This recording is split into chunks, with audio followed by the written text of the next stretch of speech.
Então, mangá de pandemia. Como é que você achou isso aí, Zé? Eu descobri pelo Twitter do autor, que eu sigo, ilustrador chamado Aihara Akito Aihara, e ele postou um dia desses lá, uma mensagem dizendo: olha só, saiu o capítulo novo do meu mangá. Teu mangá? Tu publica mangá? Aí eu fui lá abrir, olha, mangá de pandemia. Que inovador. Que atual. Cai muito bem com o nosso tema do dia a dia, hoje em dia. É aquele ditado, né? Se a vida te der limões, faça uma limonada. O cara viu o mundo ruindo e pensou: por que não fazer um mangá disso? E a gente vai apresentar e analisar esse mangá com base nos 5 primeiros capítulos. Vai ser tipo regra de 3, só que de mangá. E não de 3, de 5. É 5 nesse caso, porque é fácil ler 5, você lê em 30 minutos. Tipo você, que leu uns 30 minutos antes de gravar esse vídeo, né? Exatamente. Era pra eu ter lido ontem, mas a gente procrastina, né? Ô Iser, me fala uma coisa, onde tá sendo publicado esse mangá oficialmente? Sei lá. Ótimo. É web mangá ou é revista? Não, é web. Ele tá sendo publicado em várias lojas pelo selo de mangás da Comic All, quadrinho coruja, enfim, em inglês. Lá no Japão, não chega a ser uma revista, é só um selo que eles emprestam pros mangás, que são publicados digitalmente, e depois essa editora, por trás deles, cuida da publicação física desses volumes. Isso, os capítulos saem 1 a 1, que você adquire individualmente. E a gente ainda não sabe quantos capítulos isso aí vai ter, porque em um desses sites diz que pelo menos 16 vai. Só que a gente ainda não sabe se 16 é o total ou se esses são só os capítulos que você já pode adquirir antecipado. Entendi. O trabalho anterior do autor, ele tem só um mangá anterior, né? É bem curto também, não é? É, de 2 volumes. Bimajo no Akino-san, não era Akino-san? Ayano-san. Isso, Bimajo no Ayano-san. Pra ser sincero, a sinopse pareceu meio duvidosa, né? É uma mulher adulta com um filho que gosta de se exibir. Uma dona de casa, né? Isso. Ah, então o cara, ele curte fazer mangá mais... Curte uma casada. Eu ia falar, dessa casada aí, é um slice of life de casada? É. Casada Hunter. Não. Mas vamos falar de New Normal. Vamos falar de New Normal que a gente ganha mais. O autor parece gostar de fazer slice of life numas situações que são cotidianas, mas ao mesmo tempo elas são bem contidas ali num tema. Tipo essa da pandemia, a gente tá vivendo agora praticamente. Já da esposa, que é o anterior dele, é uma realidade de algumas pessoas aí, né? E sobre a pandemia da história, ela não necessariamente é a nossa pandemia de agora, porque ele não especifica o que causou aquela situação, se foi um vírus. Nem isso a gente tem como saber se foi vírus, não. Realmente, ele não comentou nada, se é bactéria, se é vírus. Micróbio do caralho. E a premissa são que tem uns adolescentes e eles nasceram, né, após a pandemia. Então, essa é a vida que eles conhecem. Sim. Vida de pandemia, 100%. Desde que eles eram criança, eles já estavam lá acostumados a usar máscara. Era bom senso, depois se tornou uma obrigação, porque a pandemia nunca terminou. Ela foi embora. E parece que eles fizeram leis rígidas em relação a isso, porque ali, pelo capítulo, acho que foi no 4, eles mostram que é uma zona de controle com uma muralha ao redor. E Tóquio fica fora daquilo. Tóquio é, tipo, área antiga. Eu não acho que seja uma zona controlada, porque, pelo que eu entendi, Tóquio, na verdade, está isolado do resto do mundo. Eles fecharam Tóquio porque lá era um centro de infecção, de contágio muito alto, então eles fizeram isso pra meio que dar uma amenizada. Foi Tóquio que eles fecharam? Foi. Eu entendi que eles fecharam uma porção só. É, uma porção de E Tóquio que a maior mesmo. parte da cidade estava fora. Mas mesmo assim não deixa de ser uma zona controlada, porque você viu, né, lá quando eles saem do parque, estão os caras armados, com metralhadora, né, arma leve. E, inclusive, essa parte foi o que me fez pensar que ia ter algum plot twist ou algo assim, porque os caras estavam procurando algo de fora da muralha. E aquela parada, tem muralha, tem mistério, autores adoram jogar um plot twistzinho ali fora da muralha. Mas eu acho que vai ter, tanto que teve aquele invasor que pulou a muralha e... Mas aquilo foi uma história, o cara falou que foi uma lenda urbana. Na hora que eu li aquela parte com o pessoal de fuzil e roupa de pandemia, eu pensei, pô, vai ter zumbi ou alguma coisa nisso ainda. E eu não sei se isso me desanimou, mas eu acho que sim um pouco, porque já tem bastante obra assim, né, com muralha e monstro fora. Aí, logo na próxima essa página, ele já mostra, assim, o cara... isso tem monstros e tal. Não, mas é só uma lenda urbana. Então, eu não sei se eles vão seguir esse ponto. Acho que pode continuar só mesmo um Slice of Life, pandemia, e não ter nenhum plot twist absurdo, assim. Se tiver, eu chuto coisa de bioterrorismo, cara. Pode ser. Só acham? Eu fiquei com a sensação completamente diferente. O cara brinca com essa coisa de ser monstro, e eu acho que realmente não deve ser monstro. Aquilo ali é a lenda urbana. Mas a minha impressão que ficou foi que vai ser intriga política. Sabe aquele protesto que tava tendo no fim? Sim. Que tava falando isso, eu acho que já foi uma dica nesse sentido de que houve a pandemia, passou, mas esse governo se aproveitou para exercer o controle em massa da população e não largou o osso depois. Isso foi inclusive o que me fez pensar que não vai ter nada sobrenatural nessa obra. Esse protesto no final do capítulo 5 deu um teor bem político ali e já introduziu um conflito. E de certa forma é algo que rola também no cotidiano nos Estados Unidos e aí no Brasil, inclusive. Estavam tendo protestos anti-máscaras logo depois de implementarem as máscaras. Até então, hoje aqui. Aqui também, nos Estados Unidos também. Mas imagina no mundo desse mangá que as máscaras estão aí há mais de 16 anos e agora parece que é lei. Claro que vai ter protesto, claro que vai ter um conflito. Na verdade, eu até fiquei um pouco surpreso porque eu não esperava esse protesto anti-máscara, porque o mundo foi estabelecido de uma forma tão tacanha, marcante, da questão da máscara já tá tão naturalizado, já tá tão intrínseco à sociedade. Mesmo as pessoas que eram antes da pandemia, elas já aceitaram essa nova realidade, né? Sim. Tanto que é como os pais passam pros filhos, olha, esquece o passado, não importa como as coisas eram antes, a realidade agora é essa aqui. A gente usa máscara, a gente não pode mostrar nosso rosto na rua e a gente tem que obedecer os protocolos de segurança. Uma coisa que eu achei um pouquinho estranho é como eles vestem máscaras até quando eles estão comendo com familiares. Por causa da distância que você tá ali. E se um familiar cozinhou o prato, a máscara já não vai adiantar muito. Poxa, mas aí eu já acho que não necessariamente é uma coisa da história em si. Eu acho que faz parte do retrato daquela família em particular. Daquela heroína Natsuki. É, porque a outra família do protagonista, que a gente não falou, mas vai falar agora, eles não usam máscara na hora de comer. Só acho que a irmã mais nova dele, né? Realmente. E ali é um mundo onde as máscaras estão tão comuns que as pessoas perderam aquela sensibilidade de ver o rosto um do outro. Virou algo tabu. Uhum. Agora ver o rosto um do outro é a mesma coisa que ver o outro pelado. É, ver os lábios de uma garota virou tipo ver os lábios de uma garota. Exatamente. Meu Deus. Mas a gente tem que falar os protagonistas dessa história. A gente tá pulando eles. Sim. Tem o Hata. O Hatakun. Ele é o protagonista ali, ele é um garoto tímido, que tem uma família que parece comum, ele tá no ensino médio e... Ele é atleta de corrida de drones. Isso. O clube de corrida de drones. E tem a outra protagonista, que é a Natsuki, que é uma garota que cresceu admirando o mundo antes da pandemia. Como ele era sem máscara. Ela via muitos filmes que o pai guardava, como as pessoas agiam, e ela sempre quis ter uma vida livre. Experienciar coisas que as pessoas experienciavam antigamente. Essa curiosidade pelo proibido, né, da adolescência. E aí a história desses dois começa quando o Hata vê a boca da Natsuki, ela tomando água. Ela tava tomando água na torneira. Que até é proibido, em tese. Ele até comenta que é proibido pegar água da torneira, né? Então ela ali já tava num ato meio que de exibicionismo, se pá. Ela quebra as regras ali e acolá de vez em quando. Eles tomam água por dentro da máscara, né, cara? Eles botam a garrafinha d'água embaixo e toma. Imagina mostrar a sua boca sem querer enquanto você bebe água. E aquelas máscaras que parecem véu? Tem uns que usam também em casa. Acho que aquela é pra refeição mesmo, que é fácil de passar por baixo a comida.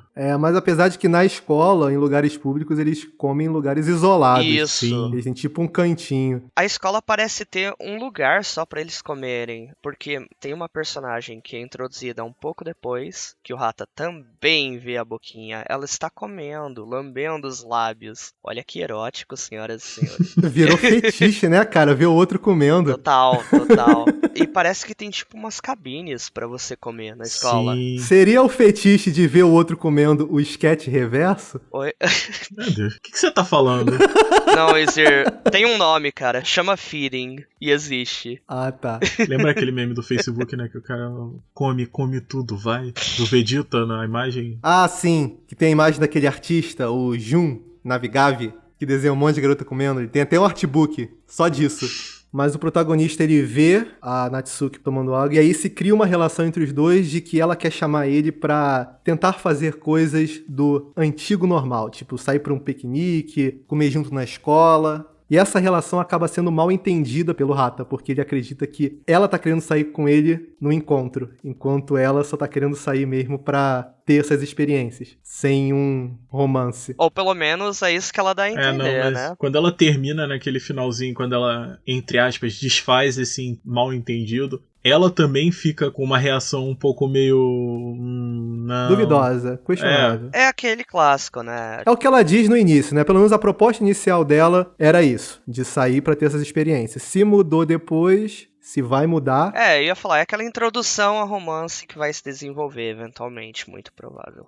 Como um todo, é um mangá de romance desses que a gente encontra em qualquer lugar. Nesse ponto, não se diferencia tanto. Não. Romance adolescente. Você tem um protagonista tímido, tem a menina ali que quer fazer algo que quebra as regras. Já é um tabu eles estarem saindo juntos, porque eles estão tirando a máscara um ao redor do outro, né? E se alguém vê isso, dá problema, é lógico. Então eles começam a tentar fazer tudo escondidinho. Eles vão lá no piquenique sem ninguém ver. E é aí que toca a sirene e a gente é apresentado ao primeiro ponto de conflito ali naquele mundo. Ele mostra a muralha na área, toca a sirene e tem algo na área que tá quebrando a quarentena. E não são os dois. Isso que introduz aquele mistério, né? Uhum. E logo depois disso a gente vê uns caras com fuzis e roupa de pandemia. Não chega a ser um fuzil, parece ser só umas automáticas, umas metralhadorazinhas. Mas enfim, são caras armados ali num caminhão, procurando por algo que tocou a sirene. Pode ser alguma pessoa quebrando, pode ser algo a mais, a gente não sabe. E esse é o mistério que a gente tinha levantado antes.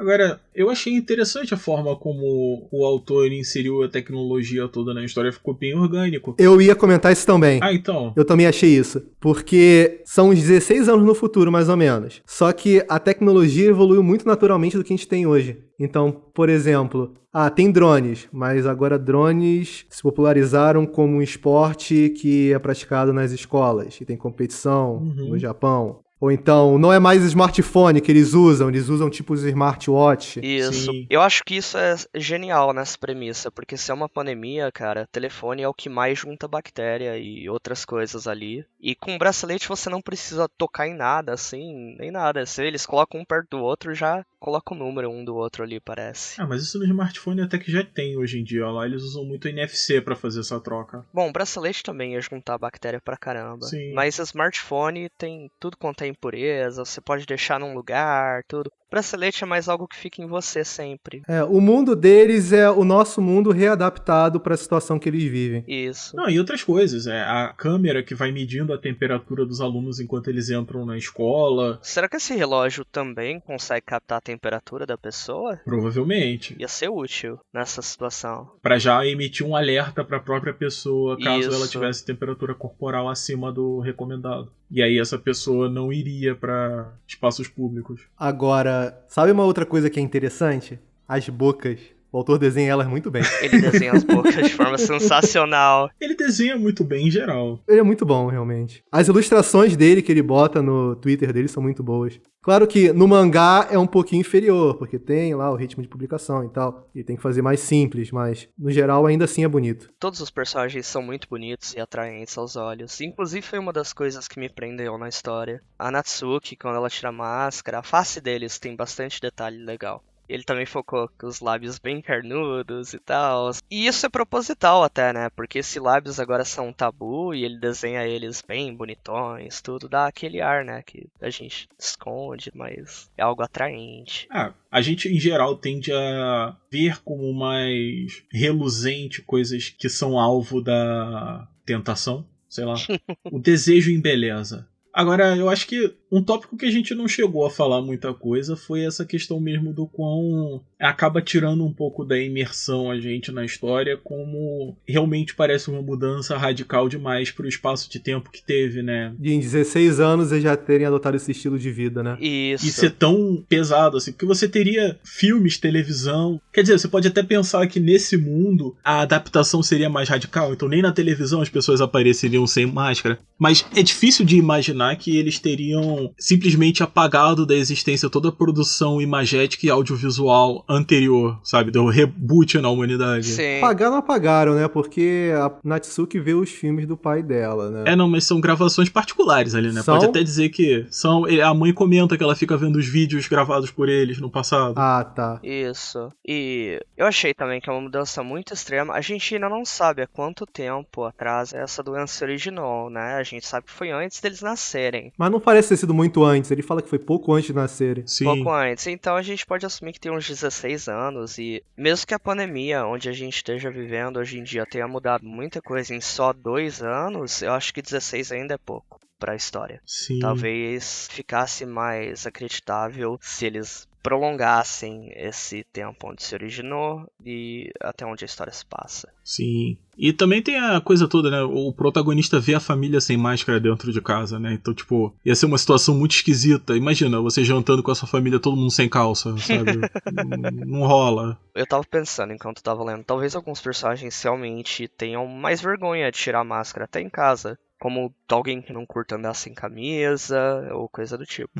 Sei lá, porque você viu pela reação da Erika, né? Ver a pessoa sem máscara é pior do que ver debaixo da saia dela. Então, Sim, uma parada meio radical. Inclusive, também destoa com outras coisas da obra, né? Porque a máscara gerou essa mudança tão grande na sociedade, mas ao mesmo tempo a sociedade não parece ter gerado uma repulsa tão grande contra contato físico, apesar do distanciamento social todo. Você vê quando a Natsuki chama o Hatakun pra conversar a sós, depois tá os moleques lá da sala do protagonista dando umas pregadas nele e o professor chega e estão eles lá atracados. Isso, mas ele chega dando um esporro. Distância social. Vocês estão muito perto aí. Vamos assistir um vídeo educativo, pra vocês aprenderem. Ora, mas do jeito que eles internalizaram esse pudor da máscara, eles deveriam internalizar outros pudores também. Eu entendo aquilo ali com mais como uma rebeldia adolescente, cara. Assim, não. Tem regra, mas eu não obedeço essas regras, eu chego mais perto mesmo, eu encosto. Eu não acho que nem precisa ser a rebeldia desse tipo, mas algo assim, não pega nada, é só rapidinho, sabe? Só um toquinho. Eles são adolescentes, então não tem como esperar que eles vão seguir toda a regra que vai até lá. Os adultos parecem levar muito mais a sério. Mas não é questão de regra, sabe? É porque começa com uma regra, mas se eles têm vergonha de mostrar a boca com esse pudor tão grande assim, é porque a regra gerou essa mudança na psicologia da pessoa, sabe? A boca agora virou uma área coberta que não pode acontecer nada. Esse tipo de pudor deveria ter acontecido também com outras áreas, porque tocar os outros também se tornaria um tabu muito grande. Então, na verdade, eles deviam ficar muito embaraçados por tocar uns nos outros, porque isso não é algo normal. Você não chega perto de alguém assim. Não é normal, mas eu acho que por ser algo da natureza humana, o humano é um animal social, extremamente social. Eu acho que é mais difícil de você controlar isso em criança e adolescente. E a história mostra isso. Alguns se importam, alguns têm vergonha, mas outros nem tanto. Outros acho que eles visam esse contato social como algo mais importante. Mas sei lá, ainda acho que eles se tocaram ali como uma pessoa de hoje em dia se tocaria, não uma pessoa do novo normal. Mas tem que lembrar que os amigos deles, eles estavam vendo tipo, pornografia no tablet aquela hora. A mulher sem máscara, lembra? Eles não parecem ser os adolescentes mais certinhos. Eles estavam vendo a pornografia da pandemia na escola. A boca da mulher. Mesmo assim, o ponto todo é ao redor da falta do impacto psicológico nisso. Você cria pudor numa área, mas não cria pudor em outra, que tá diretamente correlacionada. Então, tipo, qual é o critério aqui? Não parece ter nenhuma distinção lógica aqui entre os dois. É que a máscara é aquilo que tá sempre à mostra, né, cara? Você vê a máscara, você também lembra das regras. Agora o contato físico é algo mais natural. Não é algo artificial ali à mostra no seu rosto, pra todo mundo ver que tem uma pandemia. É algo que as pessoas fazem naturalmente. Fechando. Já que eu disse que isso aqui é uma regra de 3, acho que cabe nosso veredito aqui no final. Hel, você. Eu achei divertidinho. Aparentemente não é nada especial. Vai ser romance adolescente básico. Tem até umas pegadas legais, umas sacadas legais com essa descoberta da sexualidade e do outro, que ele usa como metáfora toda a questão da máscara e da pandemia. Tem sacadas legais da tecnologia. Enfim, tudo que a gente já falou aqui. Não precisa repetir. Se eu continuo a ler ou não sei, vai depender da facilidade que eu vou ter pra encontrar o resto do material. E se vai ser grande ou curto mesmo. Porque se tiver 16 capítulos eu fico muito mais inclinado a terminar do que se tiver 160. Eu acho que o veredito é que o mangá ele é bem razoável, ele tem potencial para ser algo ótimo no futuro, mas é aquilo, até agora ele é bem normal, bem zona de conforto. É uma história dos adolescentes ali se descobrindo com um background de pandemia. O capítulo 5 deu a entender que eles podem tocar um pouco, né, em crítica social e assuntos mais sérios, talvez no futuro, mas talvez não dê muito em nada também. Deram uma pincelada ali em aquecimento global, né? Falando que tem as chuvas muito mais fortes e temporais muito mais pesados do que na época dos pais deles. Eu notei essas coisas pequenas ali e acolá. Eu acho que o autor, ele talvez queira fazer um comentário social nessa obra, mas por enquanto é muito cedo pra gente assumir o que vai ser, eu acho. Eu vejo que ele, cada capítulo, tenta introduzir alguma coisa nova daquele mundo. Nem que seja uma parte tecnológica ou então a parte de sociedade mesmo, da interação das pessoas. E, no geral, até agora, eu gostei. É claro que tem os deslizes do autor pelo caminho, porque talvez não seja muito experiente. Por exemplo, em mangás você vê o autor colocando fundo preto, normalmente quando ele quer tratar de algo que ocorreu no passado. Aqui ele não coloca. Isso me gerou uma confusão em algumas partes do mangá, da leitura. Mas a narrativa é boa, ainda assim, a forma que ele constrói. E isso me fez achar interessante o suficiente para continuar.